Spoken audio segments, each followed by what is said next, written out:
we wish to move now to reflection, analysis, and assessment of the conference and lessons learned from it. First, we will hear from the Israeli Minister for Regional Cooperation, Mr. Issawi Frej, and if I may add, a proud graduate of our university and of my faculty. Please, Mr. Frej.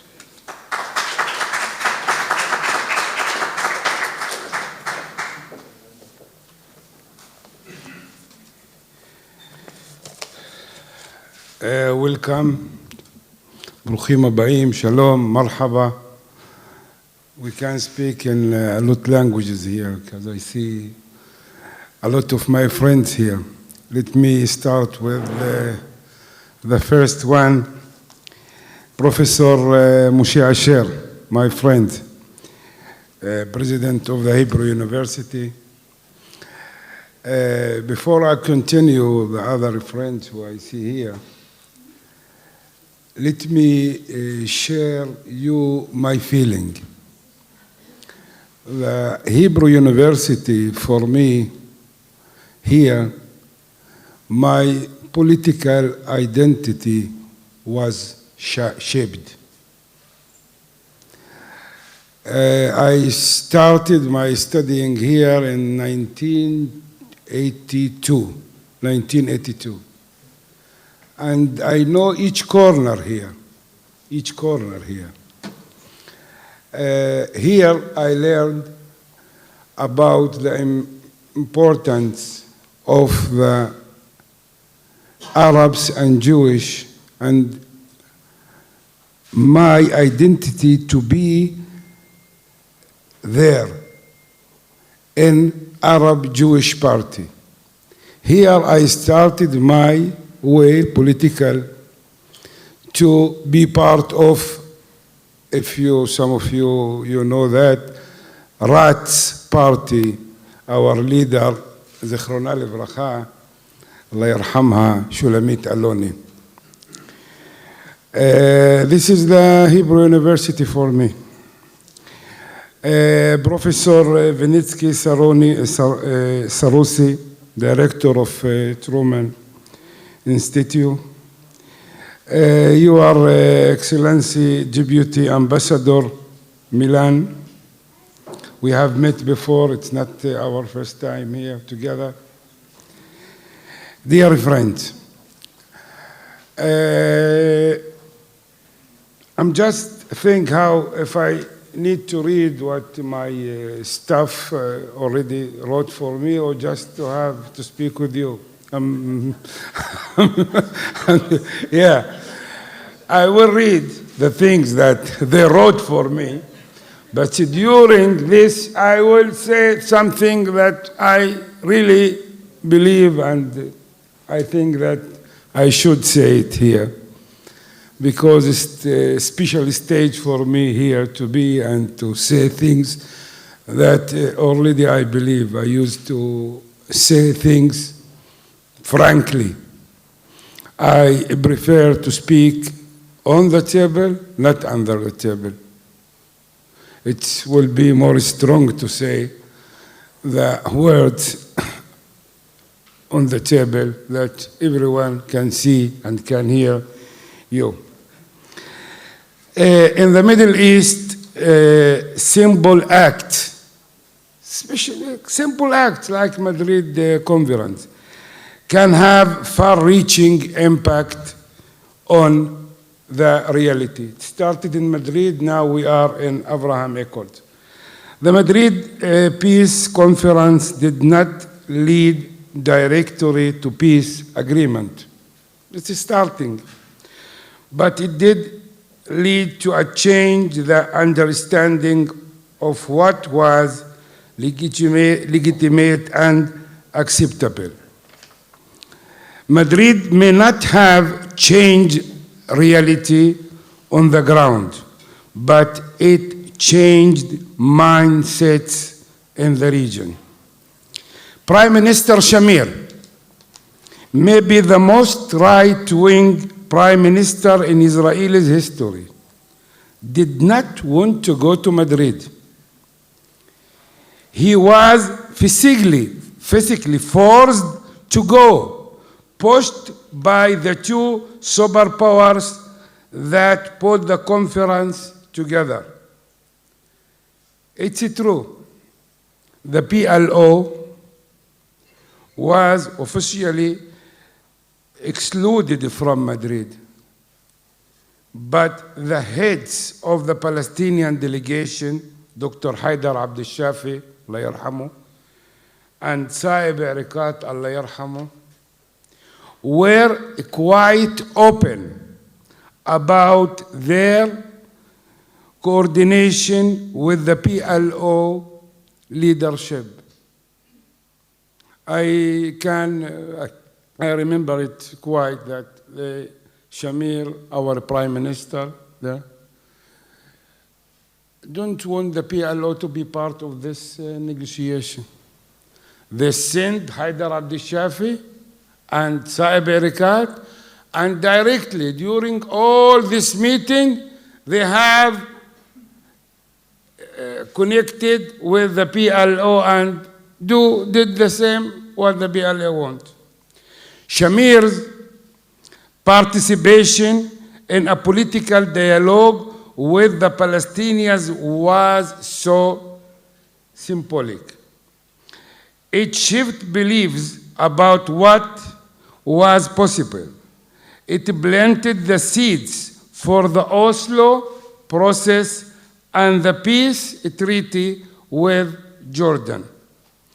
And I'll say it, the things that Shamir in the right wing, now we are with the prime minister, right wing, maybe like Shamir, maybe Shamir extremely more. Madrid teach us that even the most right-wing prime minister should not be afraid of political negotiation, even with the Palestinian. Even with the Palestinian, our neighbor.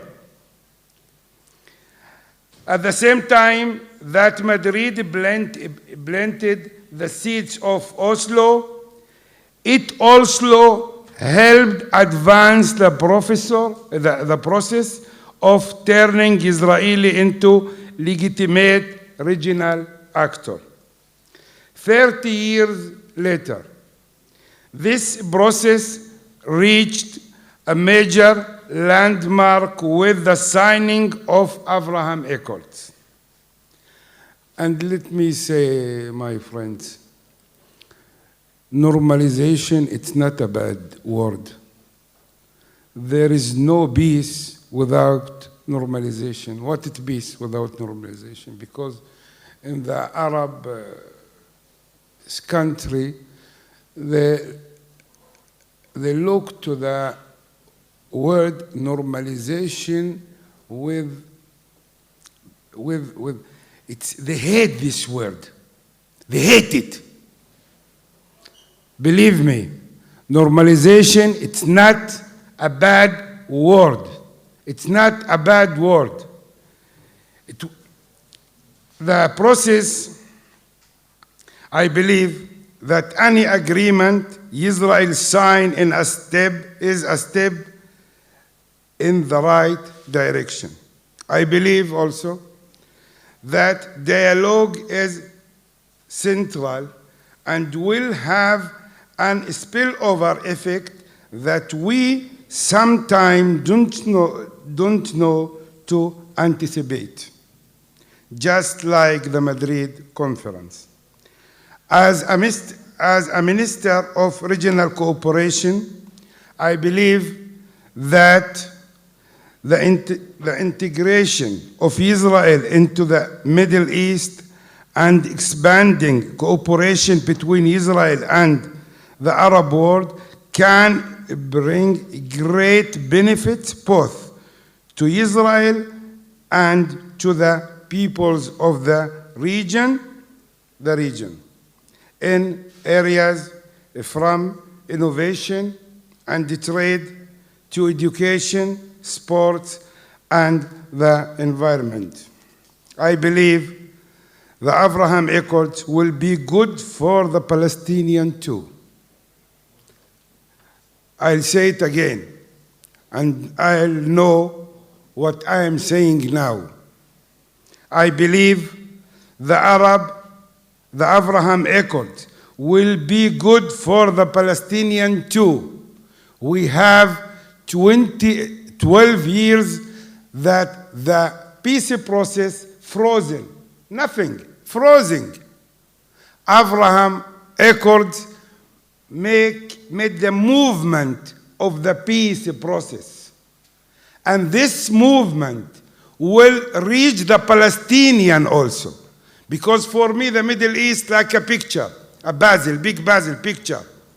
Each country there, each country of all the Middle East should be part of this picture. Now we are 7 countries in something, peace agreement, normalization. We have inside Israel, we have Bahrain, Emirates, Morocco, Sudan, we will speak about Sudan, and Egypt and Jordanian. We are 7. Next year, we will be 8, maybe 9. And the Palestinian will be in these numbers. I don't know when, maybe next year, maybe after 5 years, but they should be there. They should be there. I also believe that Israelis' continued integration in the region will also require advancing dialogue with the Palestinians and creating a new economic horizon and eventually a new political horizon for the Palestinian people.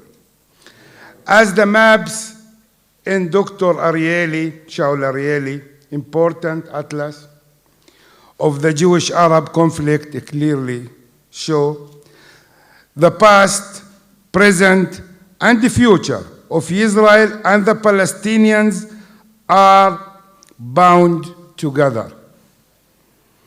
A member of the current government, and as regional cooperation minister, I'm working to remove barriers to the Palestinian economy, growth, and development, to renew dialogue at the highest level, including through the Israeli-Palestinian Joint Economic Committee. And I encourage regional and international actors to help strengthen the Palestinian economy and society. It is an Israeli interest also.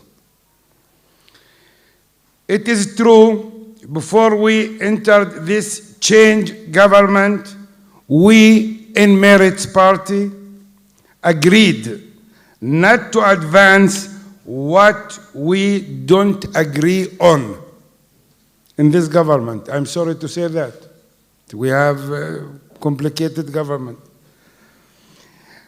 including the political process with the Palestinians. I will be honest. As someone who has been active in the peace movement with my friend Professor Galia Golan and Jewish-Arab dialogue since my days as a student in the Hebrew University, this was not something that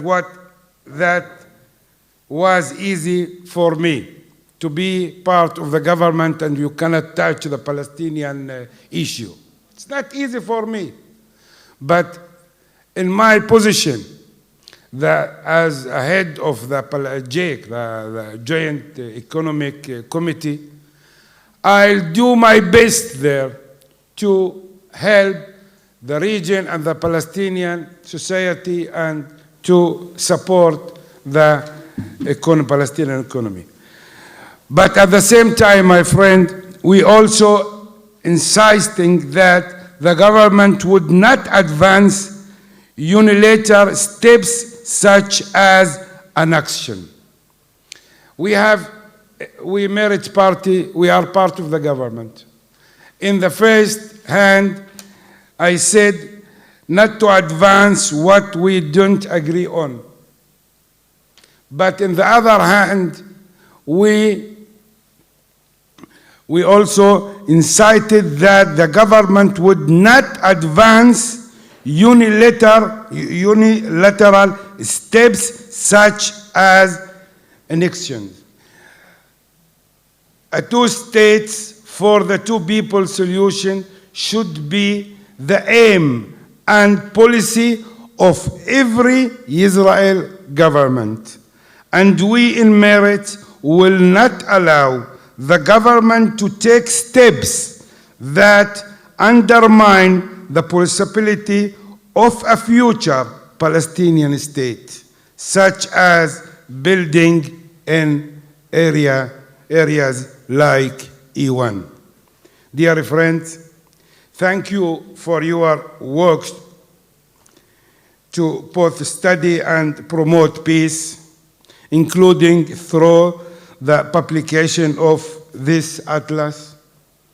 I look forward to working with the Truman Institute, the Spanish government, and the other countries represented here tonight, and all local, regional, and international actors to continue the process began 30 years ago in Madrid in order to advance a lasting Israeli-Palestinian peace and Israel's full integration into the Middle East. Thank you very much. Thank you.